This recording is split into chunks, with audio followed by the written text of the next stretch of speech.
Hey, I'm John Cannell, and today on Preppy Kitchen, I'm showing you how to make a silky chocolate ganache. So let's get started. To make this recipe, you'll need some nice chocolate and cream, but I'm gonna show you how to make this ganache with different liquids too. First off, I'm giving my chocolate a chop. This is a silky, amazing soup of chocolate. It's really versatile, but a ton of things can go wrong, so I wanna show you everything that can go wrong so you don't waste your chocolate. Starting off with 4 ounces of semi-sweet chocolate. For this recipe, you could use chocolate chips, but you wanna make sure it's a nicer brand of chocolate because if it has a bunch of like add-ons and fillers in, it's not gonna melt as easily. There's a higher chance it could break, where it gets like grainy and it's not smooth. So go ahead, use a nicer chocolate. It's the main ingredient and you will notice the difference. Ooh. Giving this like a nice, like a good chop. I don't want giant pieces in here because you want everything to melt at the same rate. Chop, chop, chop, chop, chop. Today I'm using a semi-sweet chocolate. You could go even darker, but I've noticed from experience, dark chocolates with a lot of cacao in them just tend to break more easily and it's really frustrating. So I like to stick with semi-sweet. All right, this looks pretty good. It doesn't have to be powder, but you just want smaller pieces. This is set aside, and now we're gonna add the cream. You can use a microwave for this. I'm gonna do this on the stovetop just because I have more control. That makes me happy. The easiest way to make ganache is called scalding. So you're gonna get the cream really hot just before it boils, and we'll pour it over the chocolate. So I chopped 4 ounces of chocolate. That's about 1 cup, meaning I want half a cup of cream. You usually use a 2-to-1 ratio. So 1 part liquid, 2 parts chocolate. You can alter this and add more liquid for a more runny ganache or less liquid for a thicker ganache that sets up a little bit nicer. Thicker ganaches are used for things like chocolate truffles, which are delicious. You can click up here for my chocolate truffle video. Thinner ganaches are more for pouring. So let's take this and get it onto some heat. While our cream's heating up, you wanna grab a glass bowl or metal bowl and something to stir with. That is not a whisk. You don't use a whisk to make a ganache because it beats way too much air in there. You want it to be silky smooth, like hot chocolate, but thicker. And keep an eagle eye on your cream. We're only using half of a cup. It heats up super quick. And what happens when it comes to a boil is it boils over and makes a giant mess. It's just starting to bubble at the edges. You can give it a swirl. And once that comes to a bubble one more time, we're ready to pour. Our cream's nice and hot. I'm adding all of my chocolate into a bowl. Now, I'm pouring my hot scalded cream right over the chocolate. And you'll see a lot of it melts right away, but some of those slightly larger pieces are gonna be a bit stubborn. Give it a little shake. Just like that to move the chocolate around.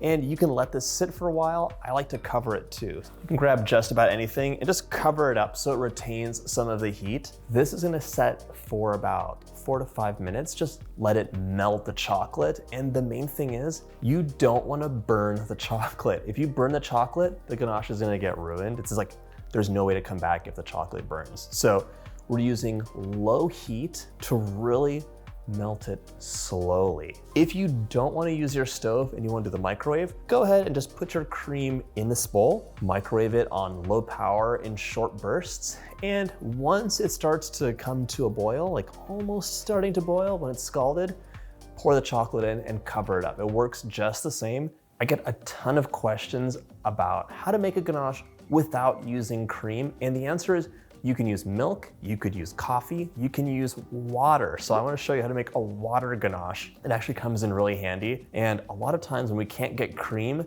you might panic like, oh, I can't make this recipe, but you can make it with almost any liquid and you can add other things into the liquid too. So if I was making some truffles for me, I could use cream and add some bourbon or rum to that and it makes them delicious. Just a couple tablespoons is all you need.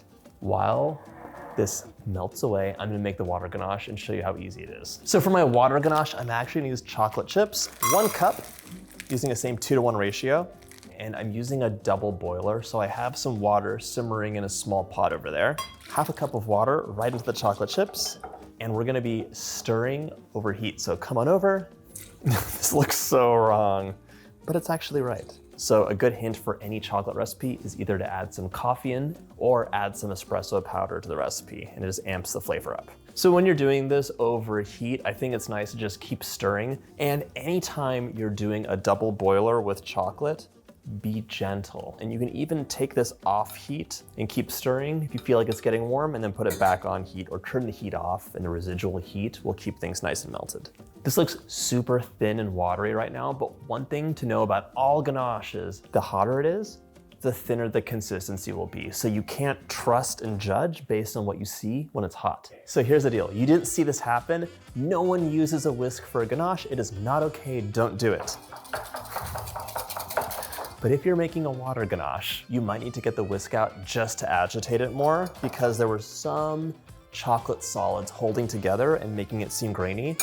Now we have a really thin, silky ganache, and I'm gonna let this cool down to show you the actual effect. Back to our cream ganache. It's had time to just melt, and look at this. I love it. The chocolate is really soft right now. It just needs to be worked in with the cream. And cream is the best for making ganache because it has so much substance and body and fat in there. It really works with the chocolate super easily. Stirring this together, and one thing I don't want to see are any lumps. I don't want to see those lumps. This might have cooled down too much. It's just a cold day here, and this countertop is like ice. So if that's the case, you can either pop this onto a double boiler or give it a few seconds at half power in the microwave just to warm it up a little bit and melt it back up. Even with the lumps in here, this looks so silky and beautiful. It's already starting to set up, and you can see the gloss. You can see that nice, wonderful texture it's gonna have. If you want a thicker ganache though, the scalding method isn't gonna work because there's not enough liquid to melt that chocolate. Use the double boiler. You can add the cream and chocolate in together, or you can warm the cream up first, place it over a simmering water bath, and then just keep stirring over gentle heat. And if you're trying to make a white chocolate ganache, it's delicious and amazing when it's done right, but you have to use the lowest heat. One of the most popular and infuriating uses for a ganache is on a drip cake. That's where you finish your cake, it's covered in frosting or something, and then you top it with the ganache. You don't want it to fall all the way down because you don't get that beautiful drip effect. When you're doing that, I have a couple hints for you. One, let your ganache cool down. It's too hot to use right after it's melted. Two, once it's cooler, get something like a sheet pan, add some of the ganache on, and let it drip over. See, right now it's running way too fast. I know it needs to cool down. And if it cools down and it's still too runny, you can just melt some more chocolate in there. One of the main problems in making a ganache is breaking. Breaking is when, instead of having a silky, smooth mirror glass finish, you're having little granules all over the place, and you're like, oh my gosh, what is this? It looks horrible. And the mouthfeel is not great either. You can fix this problem by using butter, cocoa butter, or even like solid coconut oil. Mix those in, just mix, mix, mix, mix, mix, and eventually it'll come and smooth itself out. My two ganaches are starting to set up, and I want to show you the difference and also the similarity. I'm not gonna lie, the water one looked almost like garbage because it was so thin. It was just like almost like coffee, and I was like, oh, maybe it's not working. I don't know what happened. It's working, it just takes some time to set up. I'm gonna show you with a spoon what the consistency is like. Dip it in, and just like that, you can see it's really shiny. It's giving good coverage. Now let me show you the water-based ganache. Dip that spoon in there, and look at this. That is gorgeous, and it's even shinier than the cream-based one. So with a water-based ganache, the advantage is you can use a dark chocolate, and for people who are really sensitive to dairy, this is for you. But if you wanted the best flavor, I gotta say cream is where it's at. This chocolate ganache is destined to cover some cupcakes I'm making later today, but first I'm taking a little bite for you. That is heaven. Oh my gosh, there's like a lot of stuff happens. So good. If you like this video, check out my chocolate playlist.